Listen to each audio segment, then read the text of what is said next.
रुद्रं पशुपतिं स्थाणुं नीलकण्ठमुमापतिं नमामि शिरसा देवं किन्नु मृत्यु करिष्यति कालकण्ठं कलामूर्तिं कालाग्निं कालनाशनं नमामि शिरसा देवं किं नु मृत्यु करिष्यति अनन्तमव्ययं शान्तम् अक्षमालादरं हरं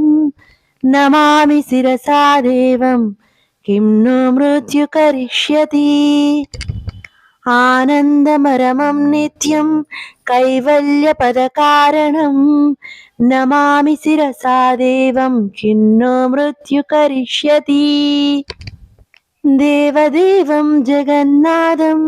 देवेशं वृषभध्वजं नमामि शिरसा देवं किं नो मृत्यु करिष्यति